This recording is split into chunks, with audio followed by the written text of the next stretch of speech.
não precisaria ter enviado Jesus para salvar o perdido pecador. Um desses que nascesse salvo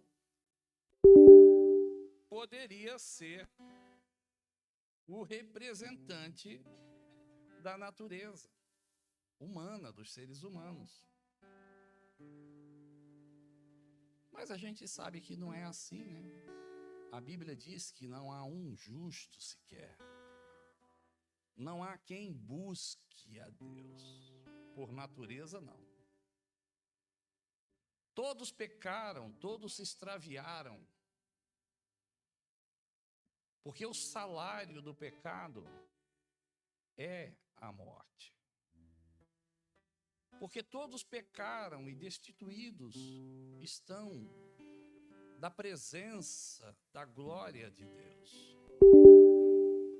É por isso que Jesus, o segundo Adão, sem pecado, ele veio buscar e salvar o perdido.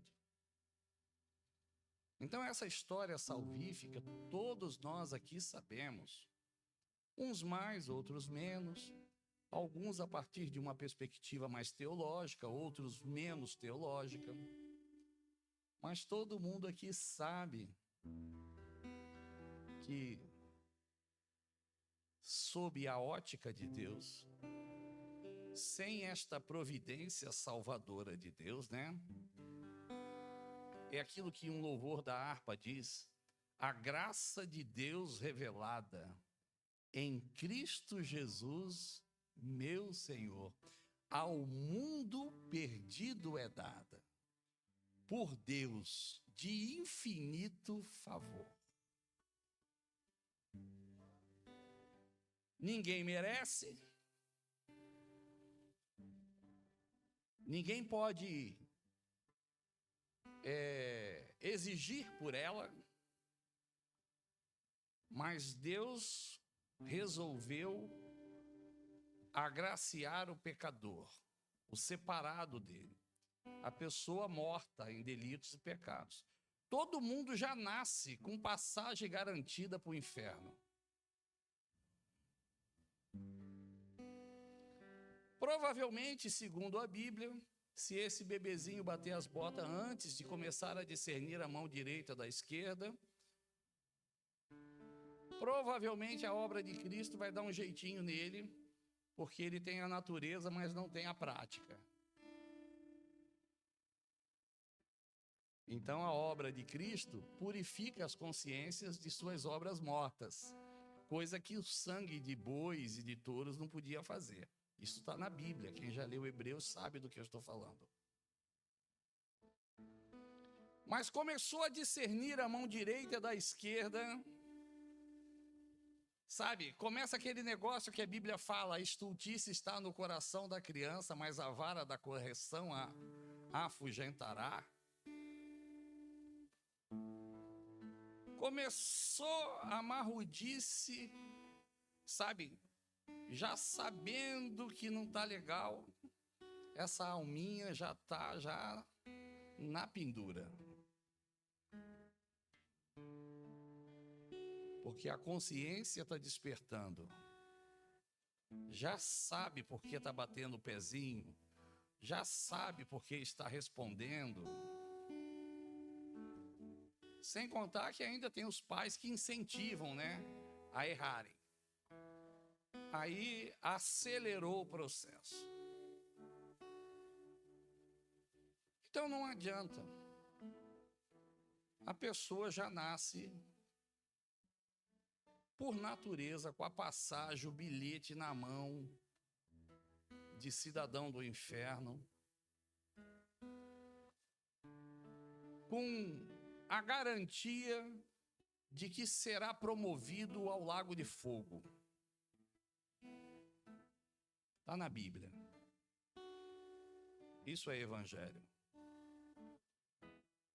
Assim era você, assim era eu, assim éramos nós, e assim foi, é e será, enquanto não tivermos novo céu e nova terra. Todo ser humano.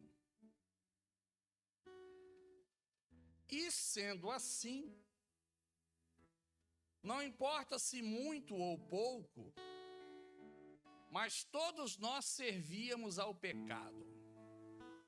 Um mentia, outro roubava, outro era viciado, outro fornicava, outro adulterava, o outro era linguarudo, o outro era fofoqueiro, o outro era brigão. O outro não era nada, era um santinho, mas era um condenado. Porque o bichinho do pecado, da natureza de Satanás, estava dentro dele. Então ele estava separado de Deus por ser uma pessoa morta em delitos e pecados.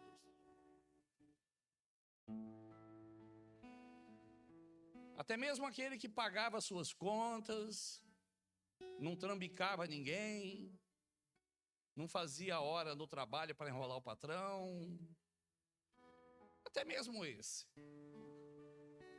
Porque tem essa turma, vocês sabem que existe aquele lá que acha que, mas por que eu preciso ser salvo? Eu não faço mal para ninguém. Só o fato de estar separado de Deus, a gente já está fazendo mal cada dia mais para nós mesmos. Só o fato de não viver para a glória de Deus, a gente já está sendo um instrumento do mal.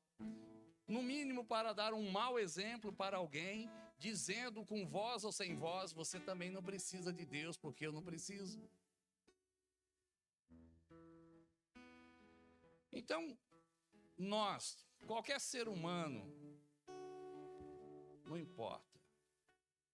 Sem a salvação, a gente vivia à mercê do pecado.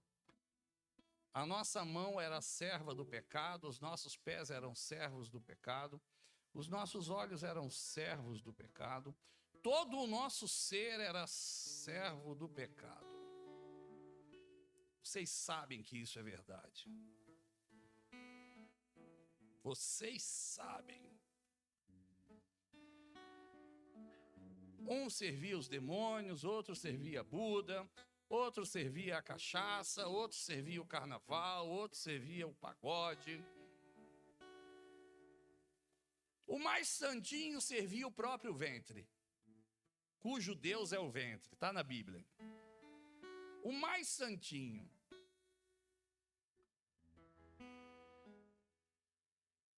Era uma desgraça só. Pastor, que palavra feia. Feia é a situação, não é a palavra. A palavra só relata a situação.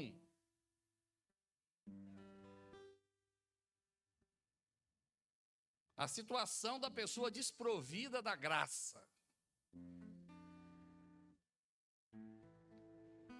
Tem hora que a gente se preocupa com a estética e esquece a essência. Isso é obra maligna. Aí acaba fisgando o peixe. Porque não é assim que a gente pesca? Com linha de currículo, com linha de vara, de anzol. Sempre na pontinha da linha tem ali um engodo. E o peixinho belisca porque ele foi enganado. E por que ele foi enganado? Porque colocou alguma coisa ali que escondeu dele o anzol. Escondeu dele que ao ser fisgado ele iria para a panela, deixaria de existir.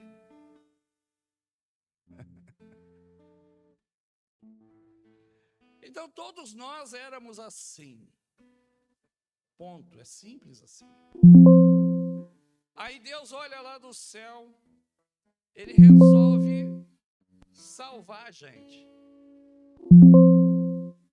Do menor ao maior, do mais novo ao mais velho, do bonzinho ao ruinzinho, ele resolve salvar.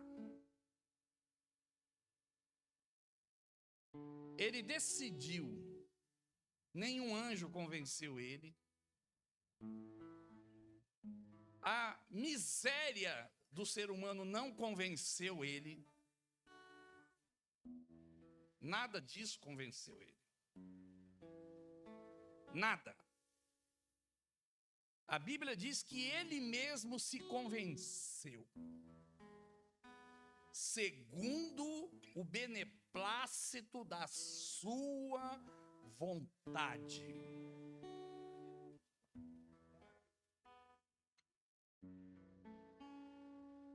Não foi nenhuma lágrima que convenceu ele. Não foi nada.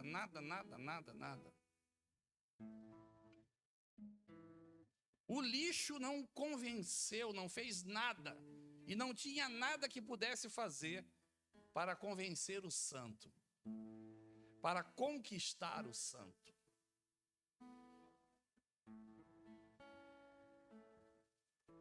Isaías fala muito bem disso quando ele trata da natureza do pecador e dos seus pecados. Quando ele diz assim que as nossas justiças são trapos imundos. Quer dizer, o melhor já é uma desgraça só. O melhor. Imagina o pior.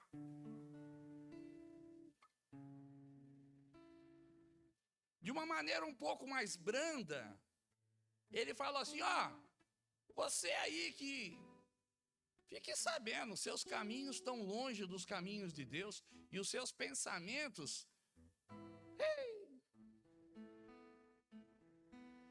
não chega nem perto.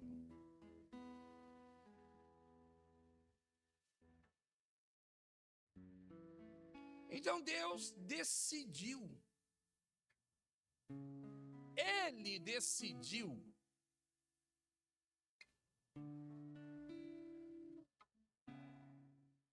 Ele decidiu. Até mesmo o fato de de nós estarmos aqui hoje. Eu vou dizer para vocês, sem entrar no conceito daquilo que defende aí de predestinação. Não é isso que eu quero falar. Mas o fato da gente estar aqui hoje é porque ele assim o quis.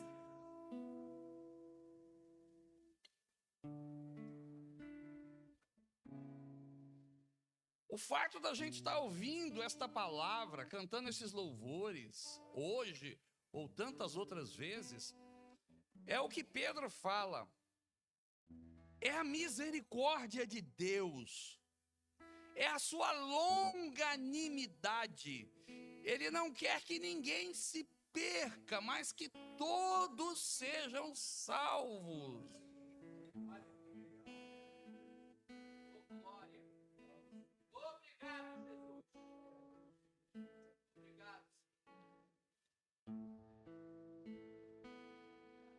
Então ele decidiu, irmãos, salvar a gente. Dar o melhor do céu para nós. Deus não deu o resto para nós. Se ele quisesse, ele dava o jeito dele lá, mandava um anjinho pé de chinelo lá, o mais baixinho, se ele quisesse. Porque para Deus nada é impossível.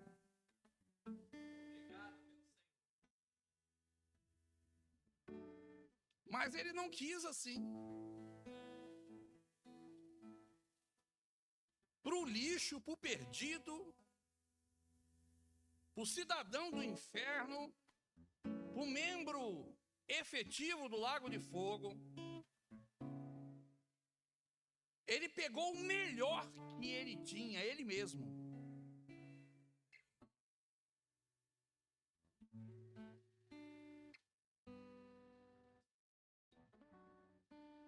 Deus amou o mundo de tal maneira que deu seu filho. Não é um filho de segunda categoria, é o filho da mesma natureza. O verbo saltou de dentro de Deus e virou gente. E tabernaculou com os homens. E vimos a sua glória, como a glória daquele que é igual ao Pai.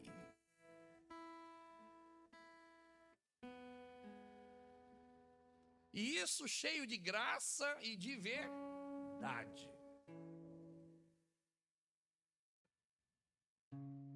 Deus deu a si mesmo.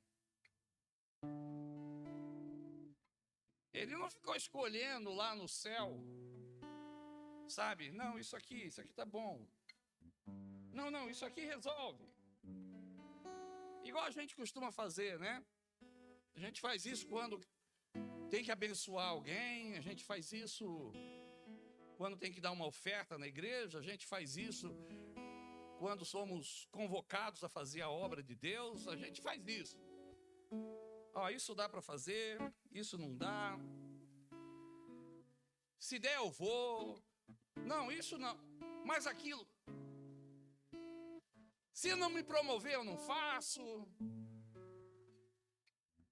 Não é assim. A gente faz assim. Ah, não está do meu agrado, do meu jeito, então eu não quero saber. Não faz mal, não. Sabe, eu posso atrasar um pouquinho que não tem problema. O ser humano faz assim.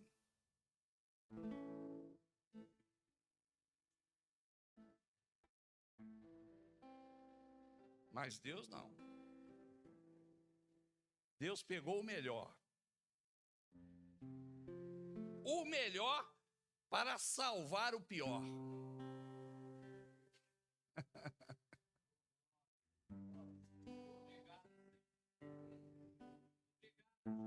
Eu não sei como isto não comove você. Não sei. Eu não sei como esta verdade não nos faz cair com o rosto no chão. Eu não sei como esta verdade não nos deixa envergonhados de recebermos o melhor e ficarmos sempre dando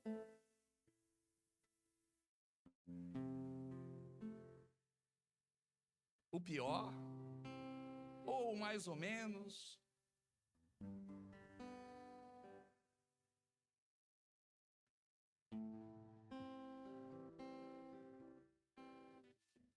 Eu não sei, irmãos. E quando eu digo você, eu digo a igreja dos dias atuais. Alguém passa por mim ali no pátio. Está pensativo, pastor? Tem que estar pensativo.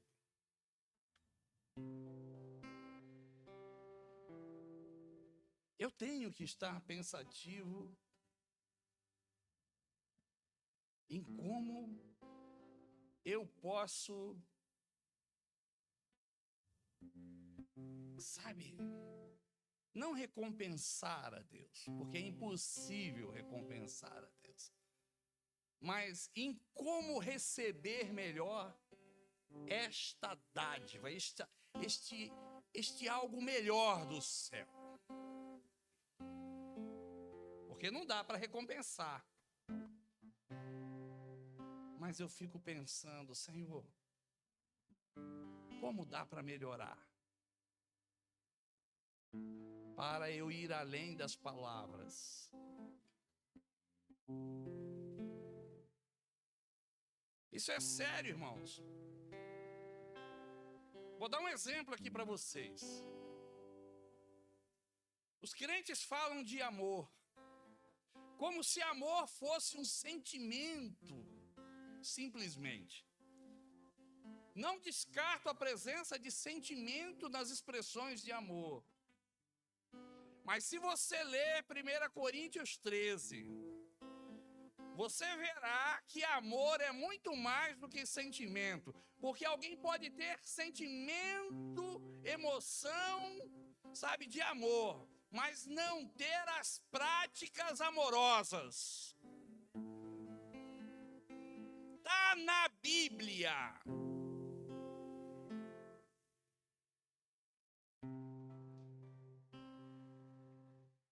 E o mesmo Rodrigo que cobra amor da Julieta, amor sentimento, é o mesmo Rodrigo que falha no amor prático. Tudo suporta, o amor morre, o amor doa, sabe? O amor não suspeita mal, não é soberbo. Percebe? Ele quer o amor, emoção, sentimento da Julieta, que a Julieta beija, abraça. Sabe, que a Julieta olha para ele e diz, não, Rodrigo, continua assim mesmo, porque Deus sabe. Mas ele, na hora de dar amor, a Julieta dá os pulos dela, porque ela tem 500 mil anos já de igreja. Ele é forte. Percebe? Qual amor que vale mais? O amor da ação, da prática.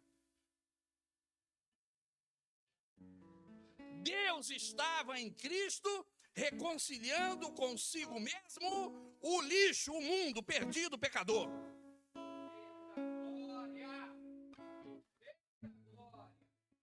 Acabou. Então não fale de amor comigo, quem quer que seja, se não estiver vivendo, praticando o amor. Mas não é esse amor afrescalhado, cheio de sentimento e emoção, mas que falta vida. Não fale comigo. E nem fale com Deus, porque Ele não vai te ouvir. Ou seja, Ele vai ouvir porque Ele não é surdo.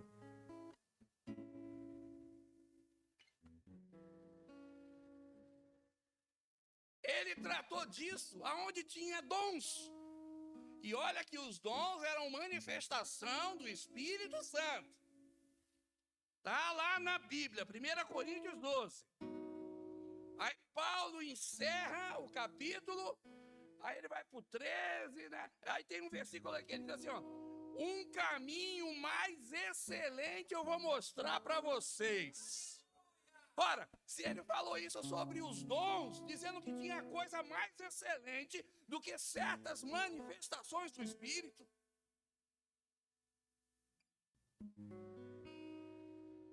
Você acha que sentimentozinho vai falar mais alto? Sentimento que pode ser mascarado, maquiado, porque ele ainda procede de um vaso ainda contaminado. Por mais salvo que possa ser. Então, Deus deu o melhor. Ele não ficou escolhendo. Não, isso aqui é o melhor. É esse aqui. É o melhor. É a mesma coisa quando se fala da obra de Deus em relação ao perdido. Nesse caso, quem é o melhor? A igreja. Porque a Bíblia diz que os anjos, não tem um negócio desse da Bíblia? Tentaram fazer alguma coisa lá, não sei. Mas Deus falou assim, não. Vocês vão servir os que hão de herdar a salvação. Está na Bíblia. Os anjos servem aos salvos. Os anjos servem a Deus. Um faz fogo, um faz vento, sabe? Um mata 185 mil, sabe? Não importa. Mas assim como Ele deu o melhor do céu para nos salvar, para continuar salvando, Ele dá o melhor da salvação, que são os salvos. Aleluia. Glória.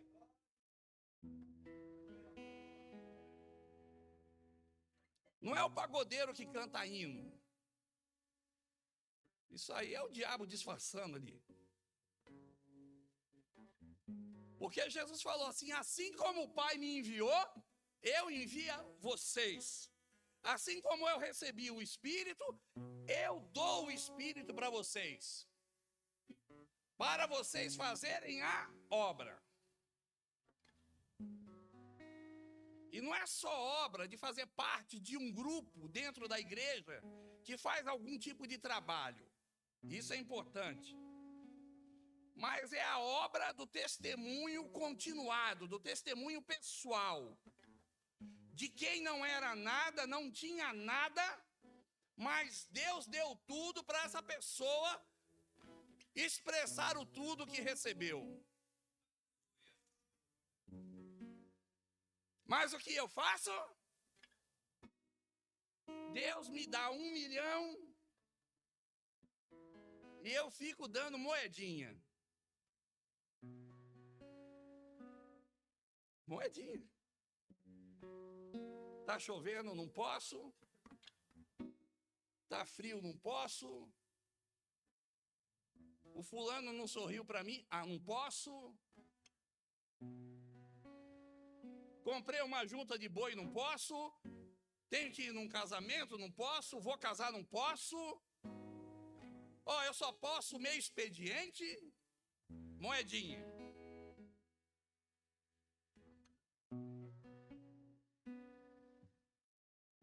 E aí quando eu volto para Deus em minhas orações, Senhor, manda já o teu poder. Senhor, olha a minha, como eu preciso, Senhor. Senhor, me abra aquela porta, Senhor. Me dá. E Deus está lá. Calma lá. Te enriqueci com coisa que você não tinha. Nem merecia. E você, quando devolve para mim, devolve em moedinha. E algumas sem validade, alguns réis. Não é nem mais reais, são réis. São vinténs. Não é isso? Não vale mais. Alguns pegam toda a riqueza que Deus deu e esconde debaixo do colchão. Esconde no trabalho. Esconde no ego. Esconde em qualquer lugar. Mas quando vem para Deus, Senhor, eu preciso. Aí Deus fica só olhando. Calma aí, mano. Não é assim, mano. Dai e ser-vos-á dado. Só que venha a nós e o vosso reino. Nada.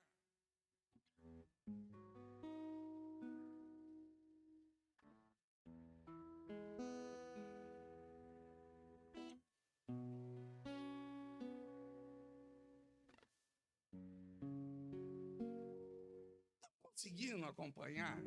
É fácil, não é fácil? Isso não tem nada a ver de ter 200 cadeiras e só ter 80 preenchidas. Isso é bobeira, irmãos. Isso não tem nada a ver. Porque faltou o tecladista. Eu estou falando de coisas mais excelentes.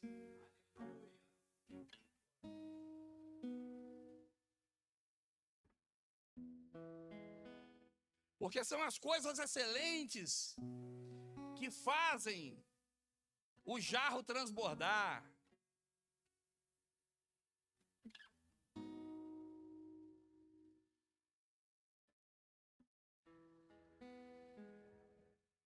Percebe? Eu passo a semana toda dando esmola para Deus, mas eu quero as riquezas insondáveis de Deus. Irmãos, a salvação, ninguém convenceu ele. Mas eu preciso viver esta salvação. E viver a salvação não é só dizer assim, eu tenho fé, eu vou para o céu. Cantar o hino, eu perdido, pecador, longe do meu Senhor. Isso tudo é importante. Mas viver a salvação não é só isso. Então ele dá para quem não merecia. E quando ele dá, ele também capacita. É por isso que o salvo recebe o Espírito Santo.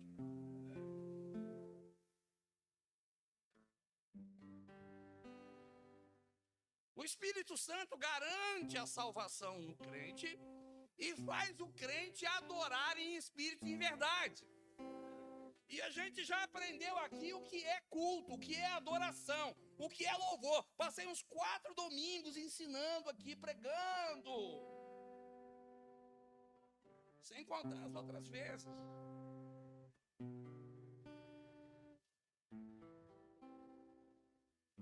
Porque viver a salvação é estar todo dia sendo derramado como libação.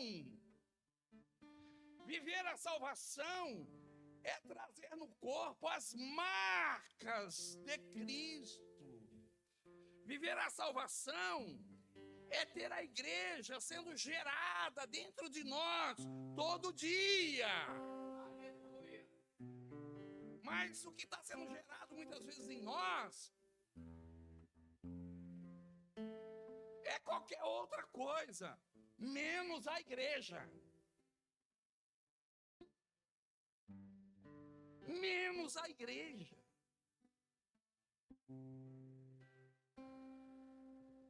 Eu passo a semana toda vivendo a minha vida. E acho que um dominguinho magro vai resolver. Não resolve nem para quem chega, sabe, sempre na marca.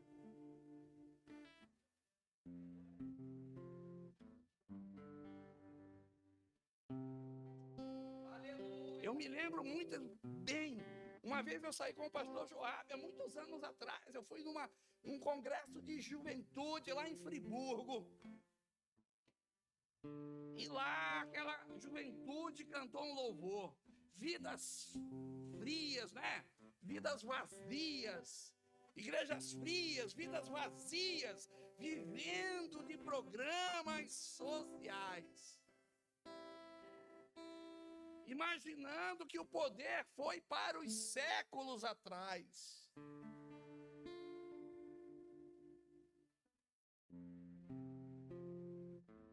E não adianta, irmãos, a gente tem que nos confrontarmos com essa questão. Porque eu não convenci Deus a me salvar.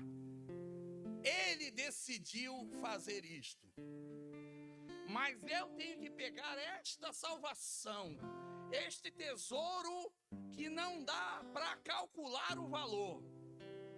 E eu tenho que pegar e usar este tesouro, processar este tesouro, viver este tesouro.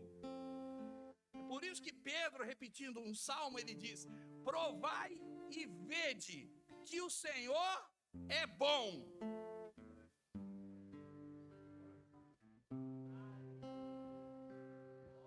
E eu vou continuar dizendo, é por isso que tem um montão de crente fraco, de crente que ainda mente, fala besteira, fala palavrão, adultera, fornica. Coisa que vocês veem aí, sabe, de cabelo em ovo, de chifre na cabeça. Vocês não estão vendo isso por aí? As coisas santas sendo pisadas, os cães, sabe, devorando as coisas. Por quê? Crente doente, crente depressivo, crente oprimido, crente, sabe, com o coração fechado, com a mente dura. Por quê? Porque ele não está vivendo o poder da salvação, ele não vive o poder do Espírito Santo, ele não vive o poder da nova criação e nem da transformação de glória em glória. Sempre reclama, sempre murmura, sempre tá ruim, nunca tá bom, sempre tem isso, tem aquilo, e não sei o quê, e não vive pela fé. Não anda por fé, mas anda por vista. Não consegue acreditar que aquele que se aproxima de Deus tem que crer que Ele existe e que é galardoador daqueles que o buscam.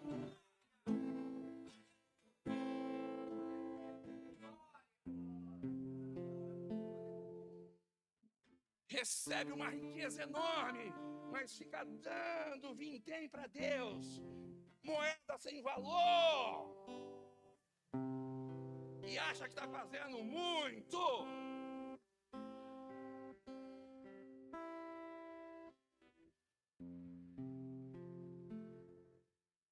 Então a gente tem que pensar nisso.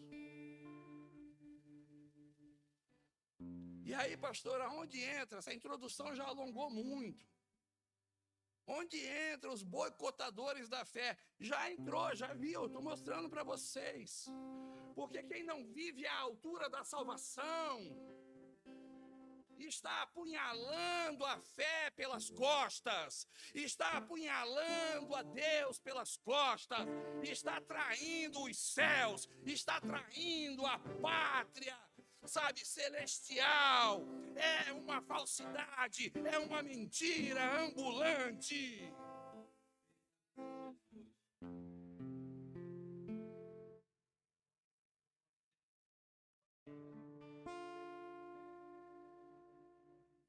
Então, se eu não vivo de acordo com esta salvação, não importa se é na santificação, se é na consagração, se é na verdade, não importa, porque esta salvação ela tem nuances.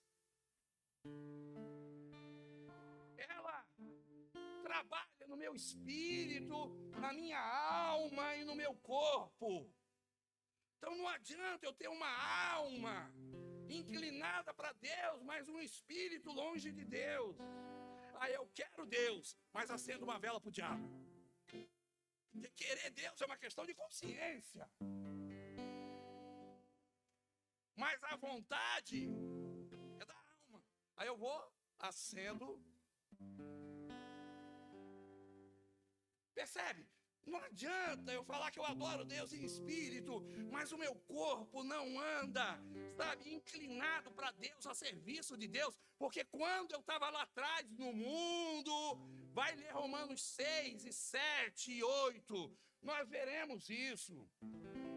O meu ser servia às obras infrutíferas do inferno, da injustiça, mas Deus me salvou para que o meu espírito sirva a Ele, para que a minha alma sirva a Ele, para que o meu corpo sirva. Não pode falar que é de Deus e ainda gostar da podridão do mundo. Não pode falar que é santo, mas ainda continua com sensualidade. Não pode falar que é de Deus e ainda gosta da roda dos escarnecedores. Não posso falar que Deus é a minha joia preciosa, mas eu não oro, não leio Bíblia, sabe, não gero a igreja dentro de mim, sabe, não trago a existência à igreja.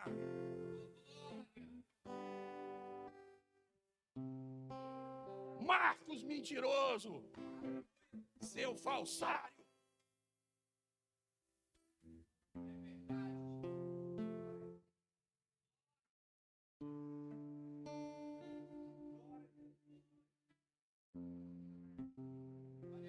E qual a opção que eu tenho, pastor? Não tem opção, a opção é acertar, irmão. Não tem outra, não tem opção. Ou acerta, ou vai para o inferno e depois para o lago de fogo. Só que agora com um problema mais sério, porque o Marcos recebeu o esclarecimento. Não é mais ignorante. O inferno vai arder mais no meu lombo, e eu vou queimar mais lá no lago de fogo. E já em vida eu estarei mais à mercê dos poderes das trevas, porque uma casa depois que é limpa e ainda fica vazia, o mal que saiu rodeia, olha e vê que tem espaço ainda vazio e vai trazer outros piores com ele. Então não adianta churumelar, não sei o que, tem que se encher de Deus. Crente que não gosta das coisas de Deus não é de Deus.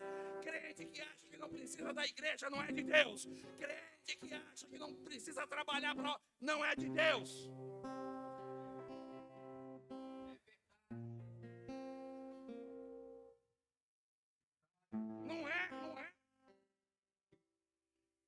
O Marcos fazendo a vontade dele o tempo todo não é de Deus. Tem que se converter, tem que mudar de vida.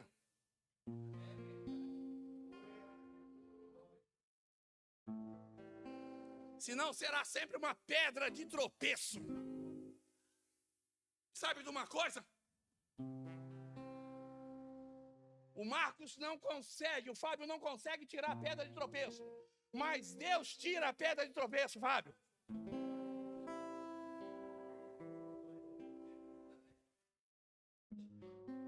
Aí depois aparece morto por aí. Coitadinho, ia na igreja. O que houve? Não roubava, não fazia nada, mas não servia direito.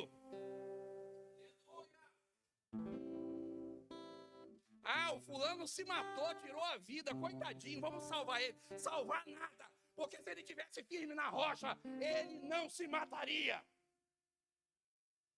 Porque aquele que está na palma da mão do Senhor, ninguém arrebata. Eu não estou falando aqui de doença de joanete, de coluna, não, porque isso é normal, irmão. Porque aquele que crê não se abala. Aquele que está firmado na rocha, pode soprar vento, pode dar terremoto, pode acontecer o que for, mas ele não sai da rocha.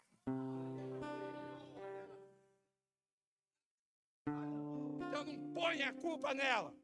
Toma vergonha e ajusta.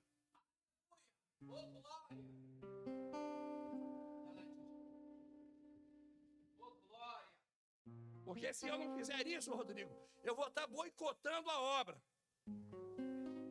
Uma obra maravilhosa, gloriosa.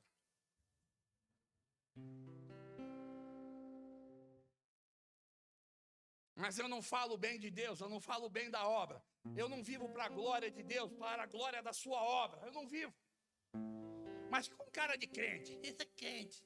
Isso é crente. Crente no inferno. E eu falo com Deus lá em casa, esse povo dá sorte. Porque se Deus me deixar 1 segundo, eu mato meia dúzia. Porque eu não sou longânime igual Deus. Eu não sou. Reconheço isso, presbítero Paulo. Mas entenda a minha força de expressão.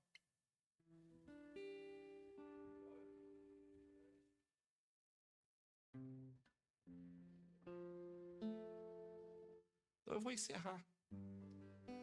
A Bíblia fala daqueles falsos irmãos. Gálatas capítulo 2. Estava Paulo lá pensando que estava no bem bom, que todo mundo era irmão. Mas entrou lá uma meia dúzia disfarçado de irmão lá. Dizia que era crente, mas não era. Aí depois foi fazer fofoca, não sei aonde lá, para apunhalar Paulo pelas costas. A Bíblia fala dos cães que entrariam na igreja, e não é cachorrinho não, é gente que entraria na igreja para ficar falando um montão de conversa fiada durante a semana. São os cães. A Bíblia fala dos maus obreiros, ou seja, dos maus trabalhadores. Não é só obreiro assim não, são os maus trabalhadores, a Bíblia fala. Está aqui, ó. Não vou ler não, só vou mostrar onde está. Falsos irmãos, Gálatas 2:4. Maus obreiros, Filipenses 3:2. Lobos cruéis que devorariam a igreja. Está igual o Satanás lá atrás. É assim que Deus disse? Não, não é bem assim não.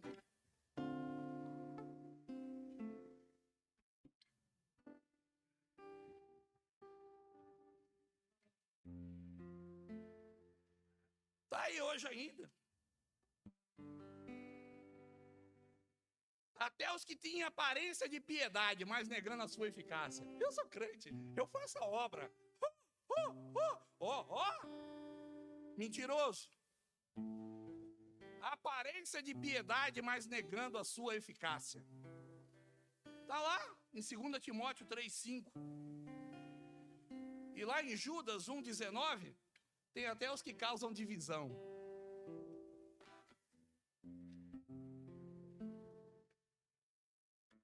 Ah, minha igreja não está prestando mais não. Por quê? Ah, porque o pastor me enquadrou. Ah, minha igreja não está prestando mais não. Por quê? Ah, eu não tenho oportunidade. Ah, vai tomar vergonha na cara, apruma, sabe? Vira um outdoor, apareça, que aí você passa a ter oportunidade.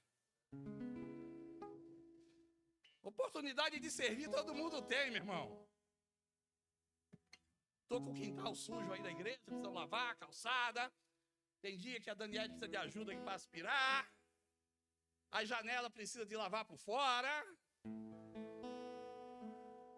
O convite precisa de trabalhador, os varões precisam de trabalhador. Escola dominical tem um montão de vaga. Sexta-feira eu preciso de gente para encher ali embaixo.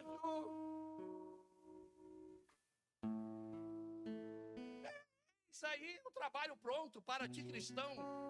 O que demanda toda é sua devoção.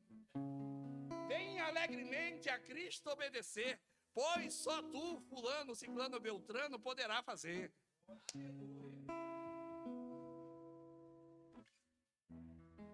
Ah, o louvor tá ruim, então vai aprender a tocar e vem tocar, pô.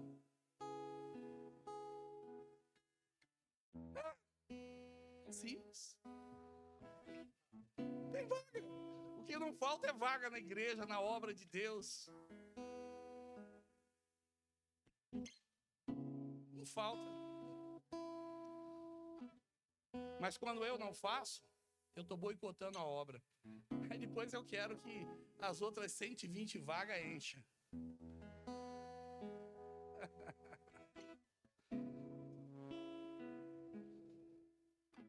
Aí começa a colocar a culpa. Culpa no pastor, o pastor está sem unção.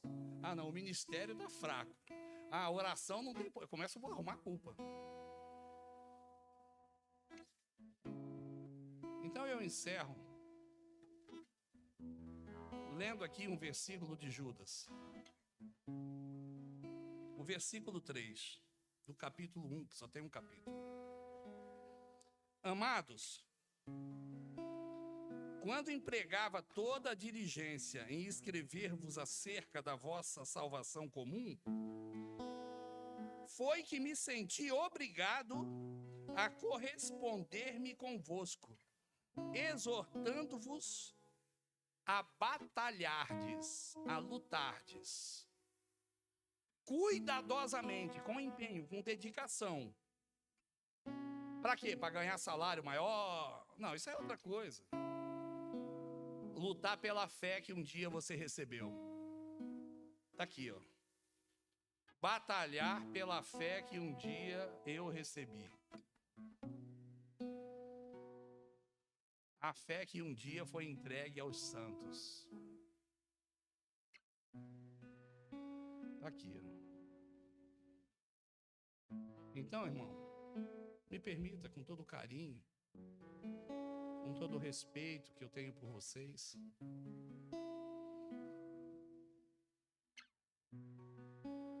vamos dar uma olhadinha nessas coisas e vamos sacrificar mais, vamos ofertar mais, vamos nos apresentar mais, sabe? Vamos ter um pouco mais de empatia.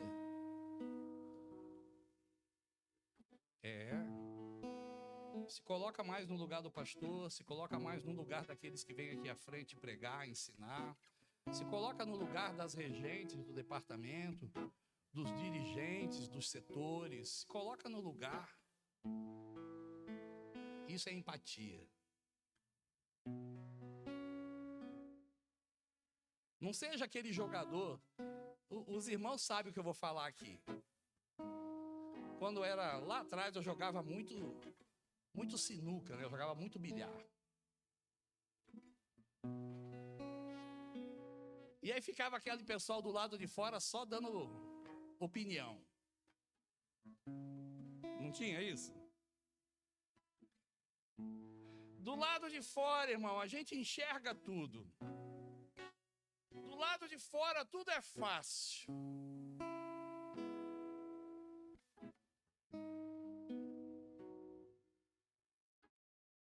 É fácil falar, é fácil criticar, é fácil tudo.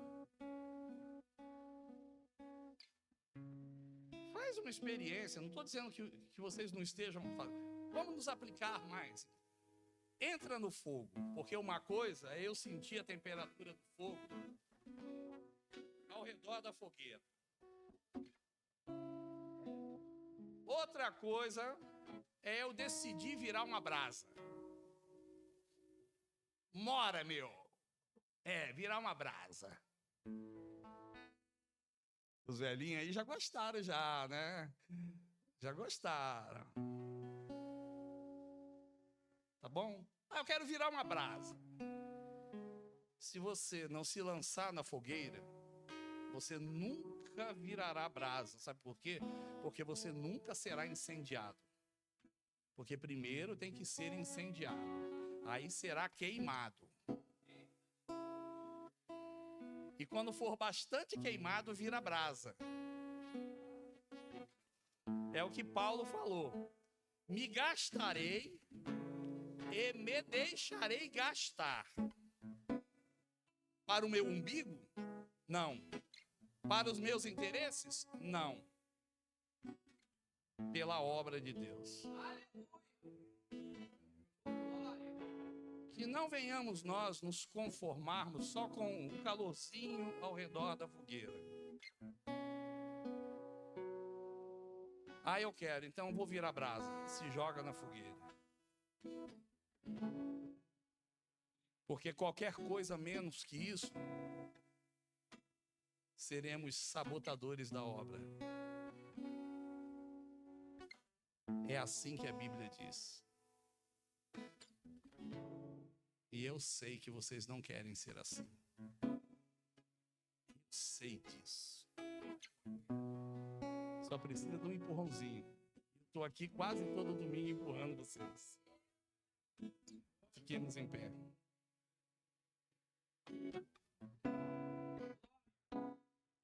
Essa hora voa, né? Essa hora tem asa.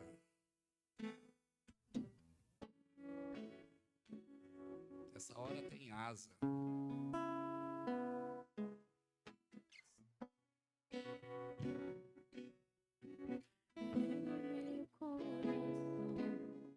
Uma ferida de fome por ti. Fere meu coração. Uma ferida de sede por ti.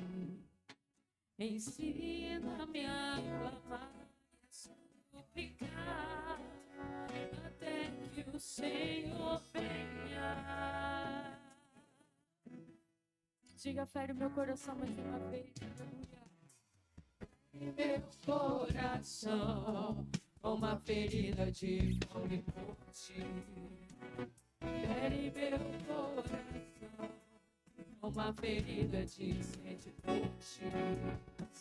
Ensina-me a clamar e a suplicar até que o Senhor venha.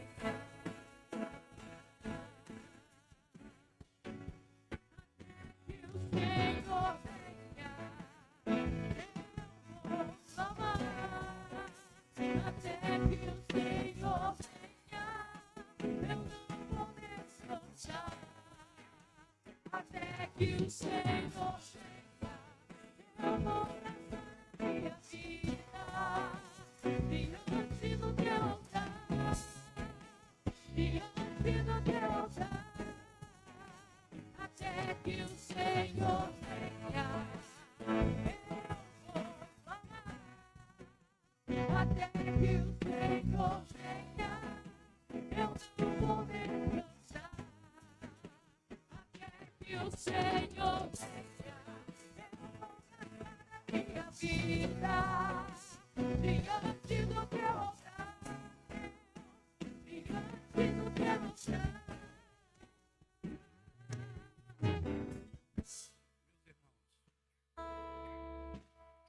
Leve para casa mais um desafio, além desse pregado. Aleluia! Leve para casa aquilo que eu falo de vez em quando aqui. Durante a semana, quando você conversar com algum irmão da igreja, principalmente aquele que faltou, você fala para ele assim, ó, você está perdendo.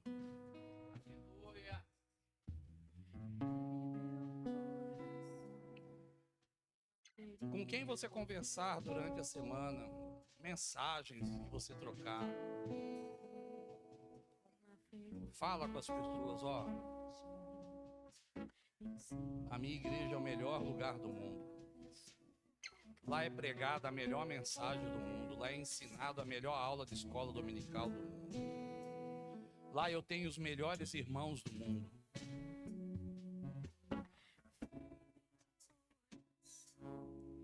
Fale bem de Deus. Fale bem da igreja. Fale bem do seu irmão. Fale bem dos seus obreiros, assim como nós devemos falar bem de vocês. Fala assim, ó, na minha igreja tem o melhor louvor. Fala assim, ó, vai lá. Não vou garantir que você irá escutar aquilo que você quer ouvir, mas com certeza você irá ouvir aquilo que Deus quer que você ouça. Fala com firmeza. Fala com firmeza, dá testemunho. E você verá que muita coisa irá mudar. Seja um instrumento nas mãos de Deus, uma flecha. Deixa Deus te lançar. É isso, é muito simples. Muito simples. E eu sei que você não estará mentindo. Eu sei que o que eu disse aqui não é mentira. Aqui tem o melhor louvor, aqui tem o melhor irmão, a melhor irmã. Aqui tem o melhor obreiro, o melhor pastor, o melhor membro.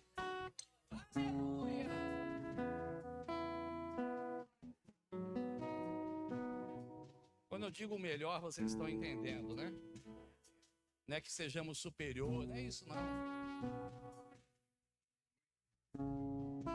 É que tem um provérbio na Bíblia que diz assim: na casa do justo há fartura, mas por falta de entendimento lhe falta o pão. Traduz isso para isso que eu estou dizendo aqui. Se aqui tem coisa de Deus, tem o melhor. Se você tivesse na outra igreja, você tinha que falar a mesma coisa também. A não ser que lá fosse uma igreja herética. Aí é outra coisa. Mas aqui não é uma igreja herética. Você não é um herege. Nós não somos pessoas que estão distantes da doutrina. Leva isso para frente. Com fé. A irmã Sônia, a Beatriz e o Bruno. A igreja quer abraçá-los, eles são bem-vindos. Deus enriqueça vocês. Oremos. Senhor, obrigado por esta tarde, pela escola dominical. Obrigado por este culto tão gostoso, Senhor, que levanta a nossa alma e o nosso espírito. Obrigado pelo privilégio de orarmos, de cultuarmos, ofertar. Obrigado, Senhor, por tudo, por tua palavra. Obrigado, porque a tua presença é real, é verdadeira. Obrigado. Continua enriquecendo a nossa semana. Leva-nos em paz, continua dissipando as trevas. Continua ajudando o teu povo, confortando os corações enlutados. Senhor, continua ajudando esta obra e cada um dos meus irmãos. Continua cercando-nos em volta e amparando-nos com as tuas poderosas mãos. Em nome de Jesus. E a graça do Senhor Jesus Cristo, e o amor de Deus, e a comunhão do Espírito Santo seja com todos. Juntos digamos, amém. Cumprimente o teu irmão com a paz do Senhor. E passa lá embaixo, porque tem o bolinho do aniversariante.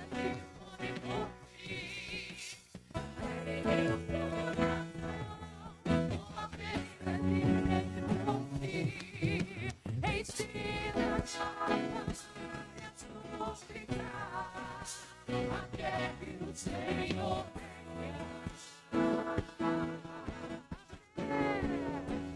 Até que o Senhor venha. Eu vou clamar. Até que o Senhor venha. Eu chego pelo não charar. Até que o Senhor venha. Eu vou me virar. Diante do teu altar. Diante do teu altar. Até que o Senhor venha. Eu vou clamar. Até que o Senhor venha.